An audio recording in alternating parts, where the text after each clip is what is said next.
Na semana passada eu fiz um vídeo falando sobre o Mindset Ágil e o Mindset Acelerado. Se você ainda não viu, eu recomendo você assistir. E eu recebi um retorno, porque no vídeo tem um momento que eu falo de eu ter recebido mensagens e e-mails das pessoas, né, nessa questão da ansiedade e tudo mais. E por conta dessa minha fala, eu recebi um relato de um amigo meu me falando que muitas vezes no dia a dia dele, ele vê as pessoas perdendo a paciência, né? Perdendo a inteligência emocional quando recebe um e-mail ou um WhatsApp de cliente ou colega de trabalho.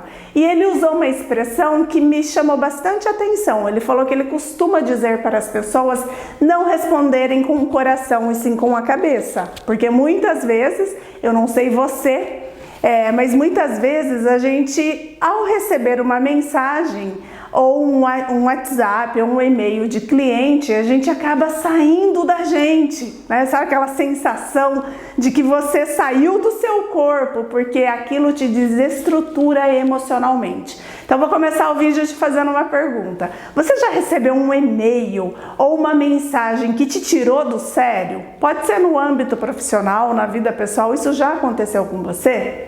Para você ter uma ideia, desde 2008 eu faço treinamentos de comunicação assertiva dentro das empresas. Desde 2008, há 12 anos atrás, as empresas vêm, né? Isso não há 12, há muito tempo atrás as empresas vêm trabalhando essa questão da falha da comunicação. E tem uma estatística, isso antes de pandemia, que isso é importante de frisar, que é apresentado que 86% das falhas que acontecem dentro de uma empresa são causadas por falha na comunicação. 86%. Imagina assim, todos os problemas que existem dentro da sua empresa, as falhas em processos, procedimentos, são causados por falhas de comunicação. Isso antes da pandemia. O que vem acontecendo? Na pandemia, a gente precisou entrar com um distanciamento social. Então tem muitas pessoas trabalhando de home office, tem muitas pessoas trabalhando em setores longe, né, afastado um do outro, e a gente está utilizando muito mais os meios tecnológicos para se comunicar com as pessoas. A tecnologia, ela facilita a nossa vida. Eu já fiz vários vídeos falando disso, inclusive o meu livro Liderança Modo On, eu falo muito disso, que a tecnologia, ela facilita. Hoje a gente consegue conversar com as pessoas nos Estados Unidos, em Londres, na China, com uma tecnologia, vendo a pessoa ali ao vivo, né, dependendo do seu nível de internet, vendo a pessoa ao vivo, pegando as expressões da pessoa e tudo mais. Então a tecnologia, ela facilita a nossa vida. Só que ao mesmo tempo, o distanciamento social, a falta da presença humana, ela criou uma cratera emocional. Em qual sentido? Nós, quando a gente se comunica com o outro, a nossa comunicação não é só a mensagem, né? Não é só aquilo que a gente fala, é como a gente diz, é o nosso tom de voz, é os nossos gestos, as nossas emoções, né? Quando eu falo com você e você me ouve, o seu cérebro, ele está processando tudo isso, não é só a voz da Damares, não é só aquilo que a Damares está falando, mas como ela está falando. Então a gente capta tudo isso. No distanciamento social, a gente se comunicando, se relacionando só através dos aparelhos digitais, né? Só através de e-mail, através de WhatsApp, a gente perde isso, a gente perde essas emoções, a gente recebe a mensagem, só que o nosso cérebro, ele está tão treinado em entender ou subentender as emoções, que quando a gente recebe uma mensagem, às vezes foi só um texto escrito, mas aquilo te desestrutura, né? Tira você do sério. Por quê? Porque naquele momento você subentendeu as emoções. Tem muitas pessoas que quando isso acontece, elas vão ler a mensagem para você, elas mudam até o tom de voz, né? Elas não lêem a mensagem, o conteúdo da mensagem, elas colocam ali o coração. Então não lê com a cabeça, lê com o coração, colocando as emoções. Para que isso não ocorra, né? Porque quando isso acontece, eu faço coaching, eu ajudo muitas pessoas nessa questão da inteligência emocional.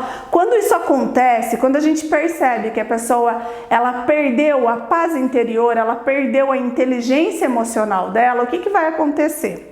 Algumas coisas que são características de quem está passando por isso. Cansaço é a primeira coisa. Você começa a se sentir cansado. Por quê? Porque você tem uma queda de energia. É nítido, o corpo ele trabalha dessa forma. Então você tem uma queda de energia, então você começa a se sentir cansado, você começa a se sentir desmotivado, porque o cansaço leva à desmotivação. Quem está cansado não consegue produzir muita coisa, né? Então, desmotivado. E aí, a desmotivação gera o quê? Improdutividade e falta de foco. Ou seja, aquela mensagem, aquela situação que aconteceu, ela vai drenando, né? Vai baixando a sua energia e ela vai afetar na sua produtividade. Então, para que isso não ocorra com você, existem caminhos para isso. E um dos caminhos é a agilidade emocional.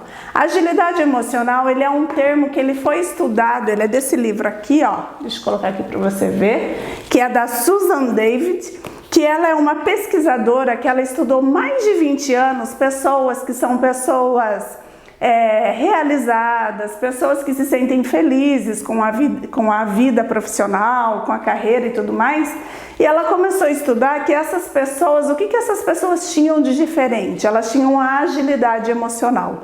Mas a agilidade emocional é o quê? Não é a gente reagir rapidamente às emoções e tipo assim, aconteceu isso, tira do campo de visão e segue a vida. Não. A agilidade emocional é a gente aprender com as nossas emoções.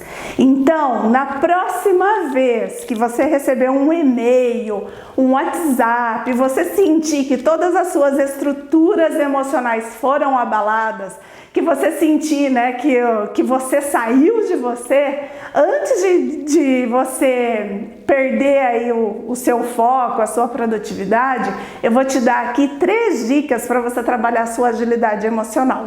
A primeira, quando alguma coisa acontece com a gente e a gente sente que a gente fica muito mal emocionalmente, eu tô falando aqui do e-mail, do WhatsApp, mas também isso pode acontecer na presença, né?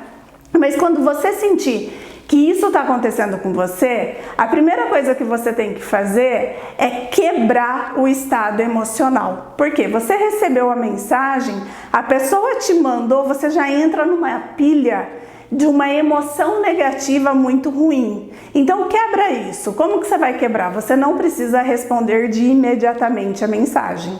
Eu trabalho muito isso com as pessoas. As pessoas vão mandar a mensagem no tempo dela. Você vai responder no seu tempo. O seu tempo não precisa ser no mesmo time do outro. Então a primeira coisa que você vai fazer é quebra esse estado emocional. Levanta, vai fazer alguma coisa, tomar uma água, um café, ouvir uma música. Você percebeu que você não tá bem, não tá legal, você precisa sintonizar numa outra emoção. Como um rádio mesmo, né? Sai dali e vai fazer outra coisa, que você vai se sentir muito melhor, tá? Feito isso, vai responder para a pessoa, não responda com o coração, responda com a cabeça. Como é que você faz isso? Muitas vezes as coisas irritam tanto a gente que a gente começa a escrever. Eu lembro que eu passei por uma situação semelhante, eu recebi uma mensagem de ele era colaborador de uma empresa que eu prestava consultoria, e aquilo me irritou num nível, né? Não a pessoa, mas a mensagem que a pessoa havia me mandado. E eu comecei a mandar um áudio, e quem me conhece sabe, quando eu fico irritada, o meu tom de voz muda. Meu é batata, né? Parece que eu me transformo numa outra pessoa. E eu comecei a mandar um áudio, e aquilo eu percebi meu tom de voz, eu peguei e apaguei o áudio e escrevi a mensagem. Por quê? Porque eu sabia que se ele ouvisse o meu áudio, apesar do meu conteúdo da mensagem ter sido assertivo, pelo meu tom de voz ele ia perceber que eu estava irritada. Então eu escrevi a mensagem para poder separar a emoção do conteúdo. Então o que eu sempre falo? Não responda, né, na emoção. Como disse o Fábio, meu amigo, não responda com o coração, responda com a cabeça. Às vezes é melhor você ir lá no seu grupo do WhatsApp, você com você mesmo, sabe aquele grupo secreto, só você e você mesmo? Escreva a mensagem para a pessoa, leia, releia, né, para sentir que você está separando a emoção da razão. E aí sim responda para a pessoa. É muito melhor. Eu acho que a gente, principalmente na vida profissional, a gente se arrepende menos de fazer essas coisas do que mandar alguma coisa no calor do momento e depois ver que fez besteira. E o terceiro ponto é você refletir sobre aquilo que te tirou do sério. Às vezes não foi o conteúdo, mas foi a forma como você interpretou. Então para pensar, recebeu alguma coisa que não caiu bem, você não se sentiu bem com aquela mensagem? Talvez não foi o que o outro escreveu, mas foi como você interpretou. E se foi como você interpretou, o negócio está com você, não está com o outro. Então vale a pena a gente investir um tempo e descobrir dentro da gente, no nosso mundo interior, o que foi de fato, né? Quais foram as estruturas humanas, emocionais que foram abaladas com aquela mensagem. Quando a gente começa a fazer isso, a gente começa a desenvolver a nossa agilidade emocional. A gente começa a aprender com as nossas emoções e isso facilita com que a gente possa cada vez mais evoluir e se desenvolver como pessoa e como profissional. Espero que tenha feito sentido. Se fez, você já sabe, né? Compartilhe para que outras pessoas também tenham acesso a esse conteúdo. Te vejo na próxima semana.